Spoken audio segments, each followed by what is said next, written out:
Wales. Wales is a temperate grassland and it is situated in South Africa. It is a Dutch word and its meaning is field, means area.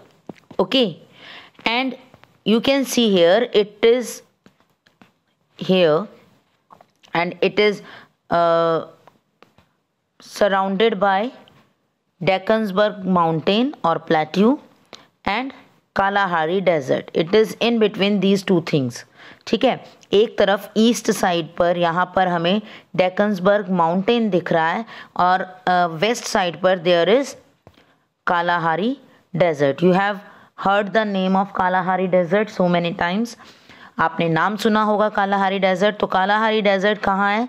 South Africa में ही है और यहाँ पर Drakensberg mountain है velds के east side पर और west side पर कालाहारी डेजर्ट है. Okay, the main rivers are Limpopo and Orange. These are two main rivers of veld. It is also called high veld. High veld means why it is called high veld? Because it is situated on a plateau. ये plateau area में है इसलिए इसे high veld कहा जाता है. We all know that plateaus are high land. ठीक है, these are high from the plains. So veld is also known as high veld. Okay, the temperature or climate of this area is moderate type of climate. Here the summers are short and warm. जो summers हैं वो short होते हैं. And one more thing, it is situated near the coast. You can see here. ये sea coast के बिल्कुल साथ ही situated है. ठीक है, so जो climate है वो moderate type का climate है. summers यहाँ पर short होती हैं और हॉट होती हैं, वार्म रहती हैं समर्स. ठीक है, and winters are long and cool. ज़्यादा लंबी यहाँ पर विंटर्स हैं और ज़्यादा ठंड भी रहती है, ज़्यादा कूल होती हैं वो. Rainfall is low. Drought are common in this area because less rain due to less rainfall there are droughts. ठीक है, ड्रॉट्स आर कॉमन. सूखा पड़ जाता है यहाँ पर क्योंकि रेनफॉल नहीं होती है. Climate gets cooler as the height increase. We all know that when we move upwards the temperature decreases, right. तो सेम कंडीशन यहाँ पर भी है कि क्लाइमेट जो है वो कूल होता जाता है, ठंडा होता जाता है मौसम जैसे जैसे हम हाइट पर जाते हैं. Due to dry climate condition plants do not grow here and grasses are dominant vegetation of the veld. As we have discussed in prairies also कि वहाँ पर भी ज़्यादा रेनफॉल नहीं होती है जो ट्रीज़ और प्लांट्स की ग्रोथ के लिए सफिशिएंट हो. इतनी रेनफॉल नहीं है इसलिए वहाँ भी ग्रासेस ग्रो होती हैं. तो सेम विद द वेल्ड्स में भी ग्रासेस ग्रो होती हैं due to less rainfall. Okay, agriculture not possible as it is a plateau area. ठीक है, ये एक प्लेट्यू एरिया है इसलिए यहाँ पर एग्रीकल्चर ज़्यादा पॉसिबल नहीं है. And also the rainfall is less. It means there is lack of water, availability of water. ठीक है, प्लेट्यू एरिया है, सॉइल फर्टाइल नहीं है और वाटर भी अवेलेबल नहीं है. तो यहाँ पर एग्रीकल्चर सिर्फ उतना है जितना उनकी अपनी नीड्स को फुलफिल कर सके. ओके, तो लेस एग्रीकल्चरल वर्क है, लो एग्रीकल्चरल प्रोडक्शन है यहाँ पर. And plateau is rich in minerals. We have discussed before कि प्लेट्यूज जो है उसमें बहुत ज़्यादा मिनरल्स होते हैं. तो यही वेल्ड्स में भी है साउथ अफ्रीका के एरियाज़ में कि यहाँ पर प्लेट्यूज में बहुत ज़्यादा मिनरल्स मिलते हैं. Okay, which type of minerals? Gold, diamond and coal. Clear? Coal mines are common in Johannesburg. We have discuss कि जोहान्सबर्ग का प्लेट्यू है उसके साइड पर वेल्स की.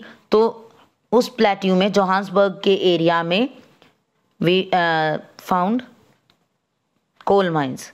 ओके, और डायमंड माइंस मिलती हैं किम्बरले में. Okay, so keep it in mind कि जोहान्सबर्ग में coal mine, right, and The diamond mines are in Kimberley. Okay. Agro-based and mineral-based industries are there. Agriculture work is necessary for a country to fulfill the food demand of the population. ठीक है, तो वहाँ पर agriculture based industries तो हैं ही, और इसके साथ ही मिनरल बेस्ड भी है, because it is a plateau area and it has abundance of gold and diamond. तो उनसे रिलेटेड जो कोल माइंस भी हैं वहाँ पर, और उनसे रिलेटेड जितनी भी इंडस्ट्रीज हैं वो वहाँ पर बहुत ज़्यादा डेवलप्ड हैं. Okay, so agro based and mineral based industries are also common in that area. The wealth has reduced drastically due to the development of towns, cities and industries. जहाँ पर इंडस्ट्रीज ग्रो होती हैं वहाँ पर लोग settled होना start हो जाते हैं.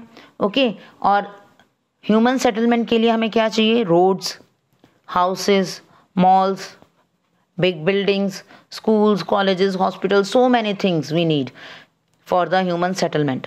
Okay, and it decreases the forest area. People started cutting forest. So for all these reasons, जो वेल्ड का एरिया है, वेल्ड ग्रासलैंड्स हैं, वहाँ का एरिया भी डिक्रीज होना और reduce होना स्टार्ट हो गया. Natural environment in veld grassland is also disturbed because of this rapid development.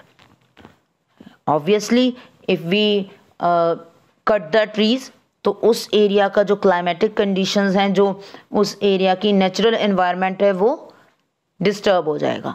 ठीक है, so due to development of industries the ecological balance is disturbed in velds. Okay, so this is about veld. Let's recall it. It is situated in South Africa. It is between Kalahari Desert and Johannesburg. The main rivers are Limpopo and Orange. Okay. It is a grassland and the climate is moderate here. Summers are short and warm and winters are long and cold. Droughts are common in that area due to less rainfall and because of lack of water and plateau area. It is a plateau area and soil is not fertile here, so agriculture work is less. ठीक है, low agriculture work is there. It is a plateau area and it is rich in minerals like gold, coal mines and diamonds are here. So industrial work is more than agriculture work. Okay, and there are agro based as well as mineral based industries in the veld. Okay, so this is about veld. Read the topic properly.